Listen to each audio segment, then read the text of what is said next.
회고록 6부. 겨울이 아무리 추워도 봄은 온다. 동생의 도착과 새로운 길. 며칠 뒤 동생이 도착했을 때 저는 이미 적지 않은 돈을 손에 쥐고 있었습니다. 동생이 가져온 동해의 신선한 해산물로 간단히 인사를 나눈 뒤 저희는 밤 기차를 타고 보안원이 소개해 주신 경무원의 보호를 받으며 동생 집으로 향했습니다. 지금도 문득문득 떠오릅니다.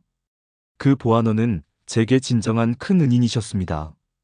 그러나 그 후로 저는 그분을 다시 만난 적이 없습니다. 그 이름조차 얼굴조차 기억나지 않지만 그분이 아니었더라면 저는 어찌 됐을지 모른다는 생각에 마음 한편이 늘 무겁습니다. 다시 열린 탈북길. 동생 남편의 조카는 평양에서 결혼식을 마치고 돌아오는 길이었습니다. 삼촌 집에 잠시 들러 인사를 나눈 후 그는 부대로 복귀해야 했습니다. 그는 연선 지휘관이었기에 평소보다 더 긴장한 표정이었습니다. 저는 그와 그의 가족, 그리고 동생과 함께 연선까지 동행했습니다. 연선은 중국과 전화통화가 잘 닿는 지역이었습니다. 그곳에서 저희는 중국에 있는 사람과 비밀스럽게 연락을 주고받았습니다. 약속대로 그 사람은 5천 위안을 들고 멀리 있는 길을 달려 연선까지 오기로 했습니다. 며칠 뒤, 이른 새벽이었습니다. 약속한 장소에 나타난 중국인은 정말로 돈을 품에 안고 험난한 길을 달려왔습니다. 저는 허리까지 차오르는 차가운 물을 건넜고 얼른 옷을 갈아입은 뒤 곧장 택시에 올랐습니다. 택시가 출발한 지 몇 분 되지 않아 순찰차가 옆을 스치고 지나갔을 때 온몸에 소름이 쫙 돋았습니다. 그 순간의 긴장감은 아직도 잊을 수 없습니다. 그렇게 3월에 잡혀 고통 속에 갇혔던 저는 8월 말에 다시금 탈북에 성공했습니다. 산둥 성에 도착했을 때 저는 이미 폐인과 다름없는 모습이었습니다. 매일 링거를 맞고 약을 먹으며 간신히 몸을 추슬렀습니다. 2년이라는 긴 시간이 흘렀고 저는 북송되기 직전 연변 변방부대 경찰이 제게 준 전화번호로 조심스레 전화를 걸었습니다. 전화를 받은 이에게 경찰이냐고 묻자 그는 아니다라고 답했습니다. 그리고는 한국에 가려 하느냐? 고 물었습니다. 제가 그렇다고 하자 그는 북한 사람이라면 가능하다라며 길을 열어주셨습니다. 그 2년 동안 저는 셋째 여동생을 중국으로 데려왔고 남동생의 딸도 함께 중국으로 데려온 상태였습니다. 강위를 걸어서 탈북한 동생, 그를 데려오지 않겠다고 결심했었습니다. 셋째 동생, 세 자식이 있는 엄마였고 북송됐을 때부터 저는 확실하게 마음을 접었습니다. 무리였습니다. 내가 감옥에 있는 동안 그녀는 고생했겠지만 나는 조카들을 떠올릴 때마다 내가 할 일이 아니다라고 수없이 되뇌었습니다. 그런데 어느 날 회령에서 전화가 왔습니다. 동생이 브로커를 직접 찾아서 전화했다고 합니다. 어쩔 수 없이 저는 또다시 국경선 주위인 게 산툰에 동생 데리러 가기로 했습니다. 눈이 오던 어느 날 강은 꽁꽁 얼었고 하늘은 무표정했습니다. 나는 택시를 타고 개삼툰까지 갔습니다. 조카를 데려올 때는 중국 사람과 함께였지만 이번엔 그럴 수도 없었습니다. 돈도 마음의 여유도 없었습니다. 강 건너편을 살펴보았지만 동생이 보이지 않아서 나는 조심스럽게 이름을 불렀습니다. 눈 위로 바람이 불었고 잠시 뒤 흰 백포천을 둘러맨 여자 하나가 비틀거리며 강 위를 걸어왔습니다. 저의 동생이었습니다. 그 순간 저는 숨이 멎는 줄 알았습니다. 심장이 아니라 온몸이 떨렸습니다. 택시기사는 벌벌 떨고 있었고 저는 돈을 더 주겠다고 설득해서 겨우 진정시켰습니다. 강을 건너온 동생은 다리가 안 떨어져서 겨우 걸었다고. 연길역에서 우리는 기차를 탔는데 출발 직후 동생이 갑자기 겁이 난다며 내리자고 했죠. 나는 내 신분증을 동생의 손에 쥐어주며 말했습니다. 그냥 눈 감고 아무 일도 없다는 듯이 타. 내가 있으니까 괜찮아. 하지만 그녀의 손은 덜덜 떨렸고 눈꺼풀도 떨렸다. 눈을 감고 있어도 겁은 감춰지지 않았고 심양역에서 결국 내렸습니다. 버스를 타기로 했습니다. 대기실 기둥 옆에 짐을 놓고 여기서 기다려. 내가 표 끊고 올게. 했는데 줄을 서 있다가 돌아본 동생은 짐을 들었다 놨다 계속 불안하게 움직이고 있었습니다. 몇 걸음 옆엔 중국 공안이 2명이 있어서 나는 결국 짐을 끌고 밖으로 나갔습니다. 밖에 있으라고 하고 표를 샀습니다. 하지만 불안은 끝이 아니었습니다. 침대 버스를 타고 2박 3일 가야 했고 새벽 1시경에 버스가 섰습니다. 신분증 검사했습니다. 전원 하차하세요. 동생은 못 내리겠다고 했고 이불을 씌워주고 나는 그녀를 꼭 눌러 눕혔습니다. 그녀는 사시나무처럼 떨고 있었습니다. 진짜로 사시나무처럼. 기사는 마지막으로 내리는 승객인 나에게 물었습니다. 저 사람 왜 안 내려요? 나는 단호하게 약 먹고 자고 있어요. 일어나면 토해요. 버스에서 내린 나는 한참 후에 슬쩍 빠져나와서 다시 버스에 오른 후 동생에게 갔다가 다시 버스에서 내리면서 버스 기사에게 내 신분증을 보여주며 동생 신분까지 확 임박했다고 했습니다. 그리고 검문소 직원에게 당당하게 신분증을 내밀었습니다. 검문이 끝나고 직원이 버스 기사에게 확인하고 버스가 다시 떠났을 때 나는 조용히 눈을 감았습니다. 안도감이 밀려왔지만 그 순간부터 동생의 불안 증세는 더 심해졌습니다. 우리는 베이징을 거의 앞두고 결국 택시를 타고 무사히 도착했습니다. 그렇게 탈북한 동생과 저는 지금 모르는 사람처럼 살고 있습니다. 나 때문에 자식들과 헤어졌다고 원망합니다. 한국에서 같이 살면서 그날의 강보다 더 멀게 느껴지고 지금은 이름조차 부르기 망설여집니다. 가끔 나에게 묻습니다. 그때 왜 그렇게까지 했냐고. 나도 모르겠습니다. 그냥 그녀가 살아야 내가 살 수 있을 것 같았으니까. 하지만 나는 지금도 밤에 눈을 감으면 그 강 위를 어정어정 걸어오던 동생의 모습이 선명하며 그날의 떨림은 아직도 나를 떠나지 않았습니다.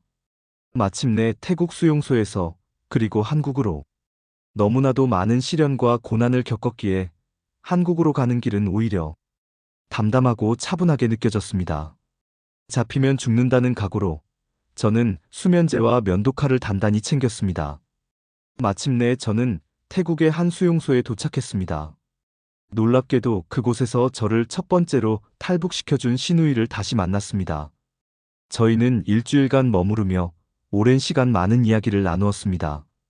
그리고 그가 저보다 먼저 한국행 비행기를 타기 전 저희는 서로의 얼굴을 꼭 잡고 굳은 다짐을 나누었습니다. 한국 국정원과 하나원 이야기. 국정원에 있을 때 저는 예상했던 것보다 훨씬 더 깊은 인간미와 따뜻한 사랑, 그리고 세심한 배려를 느꼈습니다. 혼자 이곳에 온 것이 잠시 후회되기도 했지만 곧 마음을 다잡았습니다. 나가면 꼭 동생과 조카도 얼른 데려와야겠다. 저는 매 순간 그렇게 스스로 다짐하며 버텼습니다. 그곳에서 가장 신기했던 것은 바로 컴퓨터였습니다. 마침 같은 방에 컴퓨터를 잘 아는 친구가 있었는데 그가 제게 종이에 자판 배열을 정성스럽게 그려주었습니다. 저는 그 그림을 보며 한참 동안 타자 연습에 몰두했습니다. 조사관이 제가 말하는 내용을 컴퓨터에 빠르게 입력하는 모습은 너무나 신기하고 신비롭게 느껴졌습니다. 그 순간 저는 새로운 세상과 소통하는 문이 열린 듯한 기분을 느꼈습니다. 드디어 저는 독방으로 옮겨갔고 제 눈앞에 진짜 컴퓨터가 놓였을 때의 기쁨은 말로 다 할 수 없을 만큼 컸습니다. 그곳에서의 시간은 결코 힘들거나 외롭지 않았습니다. 오히려 새로운 희망이 자라나는 시간이었습니다. 하나원에서 다시 달아오른 삶의 날개. 한 달 뒤 저는 하나원으로 향했습니다. 저는 그곳에서 141기 교육생이었습니다. 하나원은 마치 날지 못하는 새에게 다시 날개를 달아주는 곳 같았습니다. 그 말조차도 부족할 만큼 섬세하고 정성 가득한 교육과 배려가 이어졌습니다. 3명이 한 방을 썼는데 방 안에는 컴퓨터도 있었습니다. 교육 시간 내내 저는 늘 맨 앞자리에 앉았고 컴퓨터도 거의 독차지하며 사용했습니다. 때때로 동료들에게 미안한 마음이 들었습니다. 혹시 내가 컴퓨터를 너무 오래 써서 타자 연습을 제대로 못하는 건 아닐까? 그럴 때마다 동료들은 웃으며 말해주었습니다.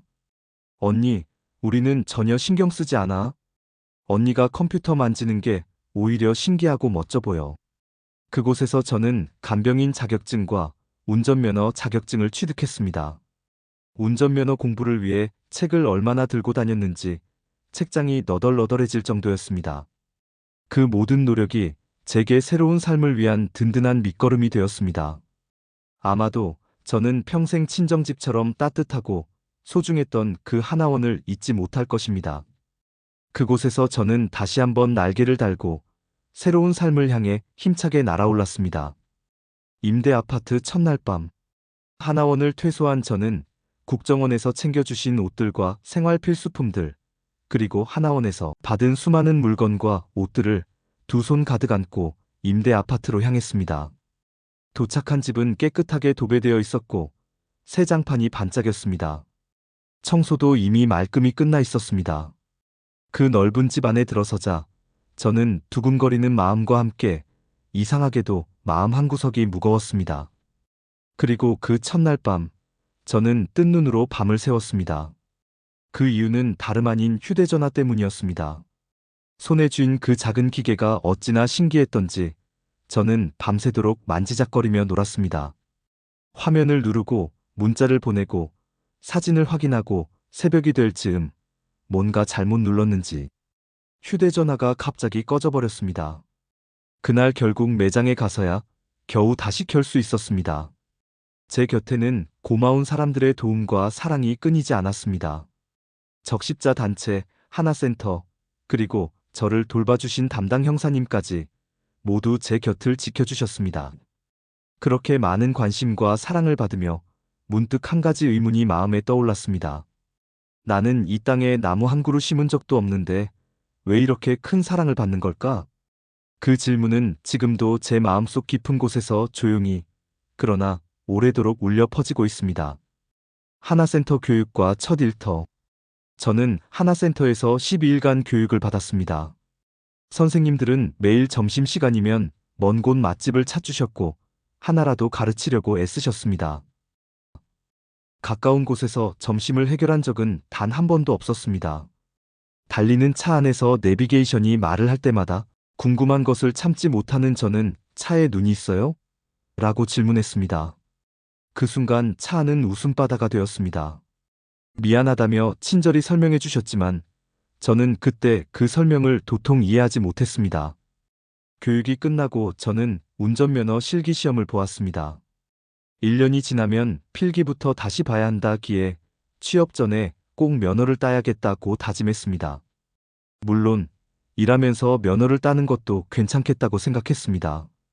하나센터에서 직업 소개를 해주신 다 고하셨지만 저는 기다리는 것을 참지 못했습니다. 버스 정류장에서 2분만 기다려도 답답한 저는 버스가 오지 않으면 그냥 걷기 시작했습니다.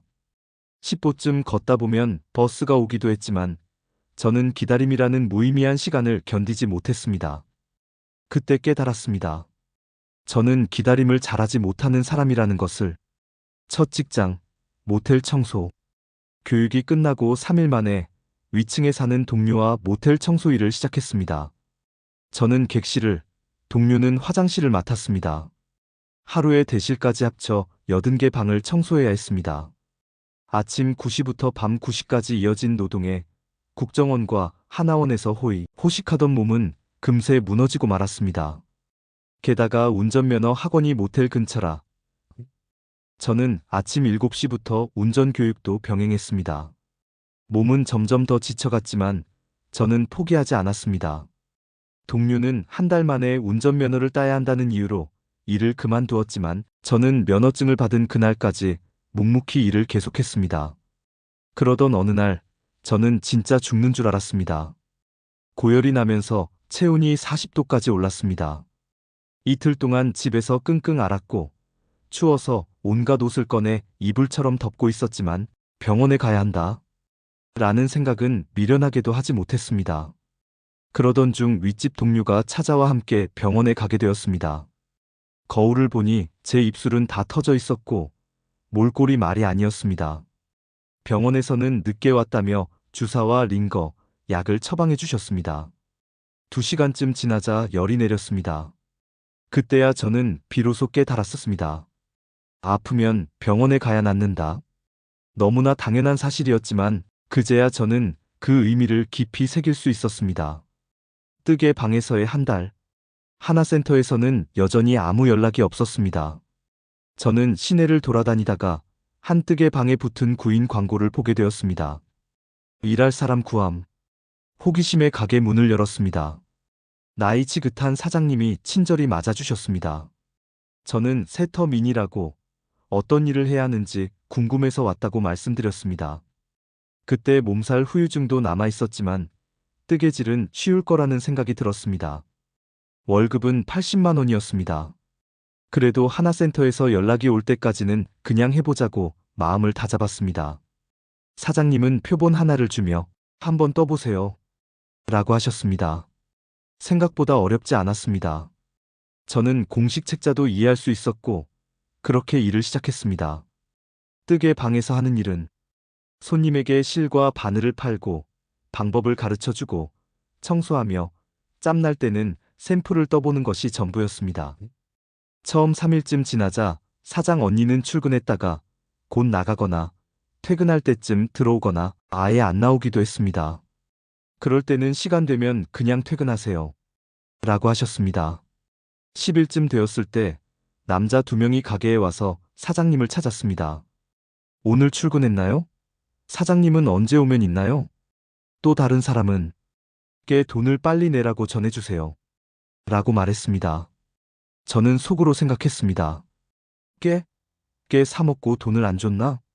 사장님이 오면 물어보려고 했지만 예전 하나센터 차 안에서 있었던 웃음판 기억이 떠올라 그냥 묻지 않기로 했습니다.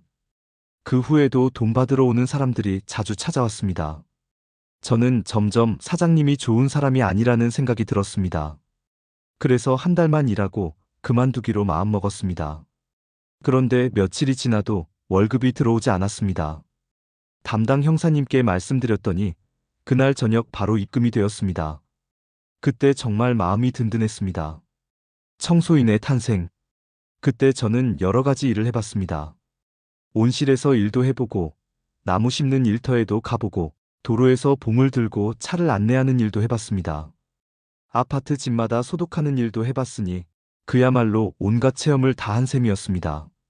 그러던 어느 날 하나센터에서 연락이 왔습니다. 삼성 솔브레인이라는 공장에 면접 보러 가자. 저는 면접을 보고 공장도 둘러보았습니다. 마음이 설레기 시작했습니다. 그곳은 핸드폰 액정을 만드는 공장이었는데 현장은 깨끗했고 식사도 너무 좋았습니다. 다이어트 코너, 육류 코너, 채소 코너까지 3가지가 있었고 운동시설까지 완비되어 있어 감탄이 절로 나왔습니다. 셔틀버스가 있는 회사이지만 저는 심각한 멀미 때문에 회사에 도착하면 토하고 퇴근해서 집에 오면 토하고 어쩔 수 없이 몇 년 선배 친구의 소개로 경차를 구매하게 되었습니다. 통근버스를 타고 출퇴근을 하다 보면 멀미로 고생할 때가 많았습니다. 그 모습을 지켜보던 선배 친구가 조용히 말해주었습니다. 빛나야, 돈이 없어도 차를 살 수 있는 방법이 있어. 내가 아는 딜러도 있어. 그 말이 너무 따뜻하게 들렸습니다. 망설임 없이 저는 경차 신차를 계약했습니다. 며칠 뒤 퇴근해보니 마당에 새 차가 도착해 있었습니다. 그날 밤 저는 차 안에서 하룻밤을 지새웠습니다. 기쁘고 설레고 믿기지 않는 마음이 복잡하게 엉켜 있었습니다. 새벽녘이 되어 시동을 걸고 출발하려 했는데 차가 움직이지 않았습니다. 운전면허 시험에서 86점을 받았던 저는 그 짧은 사이에 기어 넣는 방법을 까맣게 잊어버렸던 겁니다. 밤을 새운 상태에서 운전은 무리라고 판단했지만 그 친구는 보험이 없어서 안 된다며 걱정했습니다. 그래도 저는 그를 조수석이 아닌 운전석에 앉혀 회사까지 같이 가자고 했습니다. 퇴근도 그 친구가 운전해 주었습니다. 그날 저녁 저는 근처 학교 운동장으로 가서 3시간 동안 운전 연습은 했습니다. 다음 날 아침 저는 당당히 친구를 태우고 회사로 출근했습니다. 아직은 조심스럽고 느리지만 내가 직접 몰고 가는 내 차였습니다. 그날 저녁 딜러님께 전화가 걸려왔습니다. 운전은 잘 되세요? 저는 웃으며 대답했습니다. 걸어가는 것보다 조금 빠른 것 같아요. 그 말을 들은 딜러님은 한참을 웃으시며 말씀하셨습니다. 15년 딜러 생활 중 그런 말은 처음 들어봅니다. 이렇게 저의 운전 생활은 조심스럽고도 소중하게 시작됐습니다. 작은 차였지만 제 인생에서는 손꼽히는 큰 발걸음 중 하나였습니다. 긴 글 읽어주셔서 감사합니다. 6부 끝.